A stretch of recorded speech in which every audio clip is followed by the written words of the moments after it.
अस्सलामुअलैकुम वरहमतुल्लाहि वबरकातुहू। नाजरीन, मैं हकीम मोहम्मद रिज़वान फिर आपकी बारगाह में हाज़िर हूँ।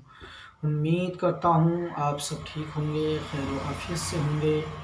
नाजरीन, मैं आपके लिए तरह तरह के नुस्खे जात लेके आता रहता हूँ और आज फिर एक ज़बरदस्त नुस्खे के साथ हाज़िर हुआ हूँ। इंशाअल्लाह ये नुस्खा आपको बहुत पसंद आएगा। और आज मैं एक ऐसा नुस्खा लेके आया हूँ जिसमें क्या यूँ समझ लीजिए कि 50% लोग मुब्तला हो चुके हैं, यानी बढ़ा हुआ पेट। इसको लेकर के बड़े परेशान हैं लोग और वो दिन रात मेहनत करते हैं बेचारे। कुछ तो दौड़ लगाते हैं, सुबह को बहुत दूर तक जाते हैं और वो बड़े परेशान रहते हैं अपने पेट को लेके। उनका पेट इतना बढ़ चुका है, ना तो वो सही तरीके से बैठ सकते हैं, ना सही तरीके से भाग सकते हैं, ना ज़्यादा वो चल सकते हैं। क्योंकि जैसे ही भागते हैं तो उनको सांस उल्टे सीधे आने लगते हैं और तेज़ चलते हैं तब भी सांस उल्टे सीधे आने लगते हैं। बैठते हैं तो फिर टांगों में इस कदर का दर्द होता है कि उनसे उकड़िए तो बैठना बहुत मुश्किल हो जाता है।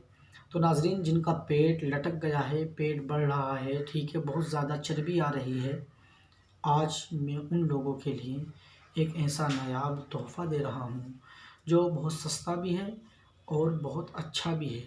चंद दिन के इस्तेमाल से इंशाअल्लाह बढ़ा हुआ पेट, उसकी चर्बी सब ख़त्म हो जाएगी और अपनी असली हालत पे पेट आ जाएगा जैसे कि पहले था। नाज़रीन, आइए मैं आपको नुस्खे की तरफ लेके चलूँ।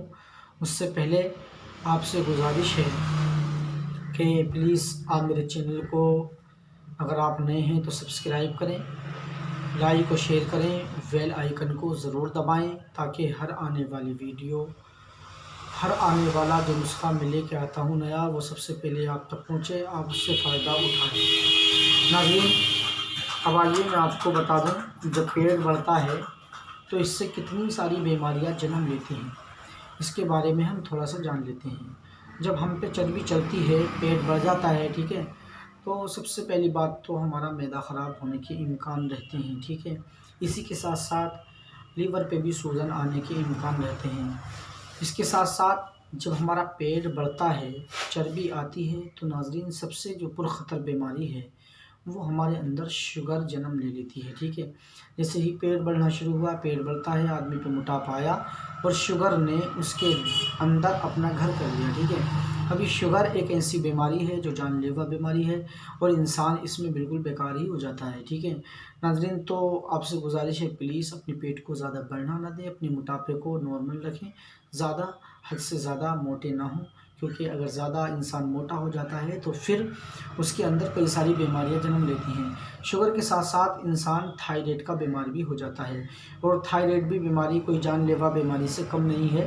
ये भी बहुत पुरखतर बीमारी है और इसमें भी इलाज कराते कराते लोग थक जाते हैं, लेकिन बड़ी बामुश्किल कोई बंदा, मतलब यूँ समझ लीजिए कि 50% लोग इलाज करा रहे हैं, तो 100% इलाज करा रहे हैं तो 50% भी सही तरीके से मुकम्मल इलाज या तो वो सही तरीके से करा नहीं पाते या फिर जो है मतलब सही नुस्खे वो इस्तेमाल नहीं करते, जिस बिना पे वो थोड़ा इलाज किया और जो है उनको पूरा मुकम्मल आराम नहीं मिल पाता। थायराइड की बीमारी भी जन्म लेती है। इसके अलावा और भी जो मतलब मर्दाना ताकत के ताल्लुक़ से जो बीमारियां हैं, और भी बहुत सारी बीमारियां हैं, मतलब इस बढ़े हुए पेट की वजह से वो जन्म ले लेती हैं। तो नाज़रीन, अगर आपका पेट बढ़ चुका है तो आप बिल्कुल परेशान ना हो, घबराएं ना। सबसे पहली बात तो मैं आपको ये बता दूं कि थोड़ा-सा जब आपका पेट बढ़े तो तला भुना बिल्कुल ही कम कर दें, ठीक है। अगर आप तला भुना लेते हैं और मतलब तला भुना ले जा रहे हैं और आपका पेट बढ़ रहा, तो ऐसे में एक तो पेट पहले से ही बढ़ा, फिर आप ऊपर से तली भुनी चीज़ खा रहे हैं, ऐसी चीज़ें खा रहे हैं जो ज़्यादा मिर्च मसाले वाली हैं, तो फिर इस पे जो है मतलब बहुत जल्दी इजाफ़ा होने लगता है और आपका पेट इतनी तेज़ी से बढ़ता है, इतनी तेज़ी से बढ़ता है कि फिर वो रुकने का नाम नहीं लेता। तो जैसे ही आप देखें कि हमारा पेट बढ़ रहा है तो घरेलू उपाय करने शुरू कर दें। यानी आप जो है सबसे पहले तला भुना बिल्कुल बंद कर दीजिए, ठीक है। फिर सुबह को जो है आप जो है मतलब थोड़ा दौड़िए और जो है मतलब वर्जिश कीजिए, क्योंकि वर्जिश से जो है मतलब कंट्रोल हो जाता है मोटापा, और जो इसकी चर्बी है वो पिघलने लगती है। इसी के साथ साथ आप इस चीज़ का ख़ास ख्याल रखें कि रोज़ाना सुबह और रोज़ाना शाम, सुबह को खाली पेट और शाम को जो है असर के टाइम यानी शाम को भी खाली पेट 1 गिलास पानी गर्म करें और 2 चम्मच शहद का लें।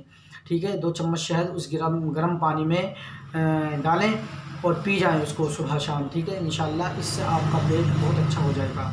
नाज़रीन, अब आइए मैं आपको नुस्खा भी बता देता हूँ, इसके साथ साथ ये नुस्खा भी आप इस्तेमाल कर लें। आप अजवाइन ले लें, जो देसी वाली अजवाइन होती है, एक अजवाइन खुरासानी होती है वो नहीं लेनी है आपको, बल्कि देसी अजवाइन लेनी है जो सस्ती भी मिल जाती है और घरों में यूज़ भी होती है। ठीक है, तो आपको देसी अजवाइन 50 ग्राम लेनी है, और ज़ीरा सफ़ेद ये भी 50 ग्राम लेना है, और आपको अलसी के बीज ये 100 ग्राम लेने हैं। नाज़रीन, ये तीनों चीज़ें लेने के बाद आप इसमें जो है थोड़ी सी सना मक्खी के पत्ते भी ऐड कर सकते हैं। ये आप जो है 10 ग्राम ले लें। ये चीज़ें 50-50 ग्राम लें, 100 ग्राम लें, तो इसमें सना मक्खी के पत्ते आप जो है 10 ग्राम ले लें। ठीक है, इंशाअल्लाह ये आपका नुस्खा मुकम्मल है, इतना फ़ायदा पहुँचाएगा। आप इसको इमाम दस्ते की मदद से, हवन दस्ते की मदद से ग्राइंडर कर लीजिए, और जो है मतलब इसको बारीक सफ़ूफ बना लीजिए ग्राइंडर की मदद से। किसी भी तरह से, जिस तरह से आप बनाना चाहते हैं सफ़ूफ बनाएँ, और उसके बाद जो है आप इस्तेमाल करें। नाज़रीन, अगर खुश ज़ायक़ा बनाना है तो फिर हल्की फुल्की शक्कर भी आप इस्तेमाल कर सकते हैं, वरना यूँ ही छोड़ दें। ठीक है, अब इसको इस्तेमाल कर लें आप। 1 चम्मच सुबह खाली पेट, 1 गिलास गर्म पानी करें, उसमें 1 नींबू निचोड़ें, ऊपर से जो है मतलब वो पानी पी जाएँ, पहले ये दवाई खा लें। ठीक है, 1 चम्मच शाम को आपको सोते टाइम खाना है, इसके ऊपर से आपको कुछ भी नहीं खाना। ठीक है, कम से कम खाना खाने के 1 से 1.5 घंटा बाद लें, जब खाना अच्छी तरह से हज़म हो जाए। और जब हज़म हो जाएगा खाना, तो उसके बाद जो है आप इस दवाई को खा लें। 1 गिलास पानी गर्म करें, 1 नींबू निचोड़ें, इसे खा लें। इंशाअल्लाह मैं कहता हूँ आपका पेट इतना गले की तरह भी हो चुका है ना मोटा, तो चंद दिन इस्तेमाल कर लें यार ये नुस्खा, और जो मैंने उपाय बताए हैं इनको साथ साथ चलने दें। इंशाअल्लाह अगर पेट आपका कम ना हो तो इसका ज़िम्मेदार फिर मैं हूँ। मुझसे आप बात कर लें, आप जो है मतलब मेरा दामन पकड़ लें, मैं पूरा ज़िम्मेदार हूँ अगर आपका पेट कम ना हो जाए तो, मैं पूरी गारंटी के साथ कहता हूँ। ठीक है नाज़रीन, तो इंशाअल्लाह ये उपाय करें, साथ में जो है आप परहेज़ ज़रूर कर लें, चावल बिल्कुल ना छुएँ। ठीक है, होटली खाने आप बिल्कुल ना खाएँ, और जो है मतलब तली भुनी अशिया जैसे पकौड़ी, समोसा वगैरह, ये पराठा वगैरह बिल्कुल ढोरे ना जाएँ, ख़ास करके दालों पे ध्यान दें और गेहूं की रोटी का इस्तेमाल करें। ठीक है नाज़रीन, तो आज का ये नुस्खा मेरे उन भाइयों के लिए था जिनको पेट की बहुत ज़्यादा शिकायत हो चुकी है, उनका मोटापा बढ़ता चला जा रहा है। तो इंशाअल्लाह मैं इसी तरह के आपके पास नुस्खे लेके आता रहता हूँ, और इंशाअल्लाह फिर एक ज़बरदस्त नुस्खे के साथ मैं हाज़िर होने वाला हूँ। तब तक के लिए आपसे इजाज़त चाहूँगा। अल्लाह हाफ़िज़।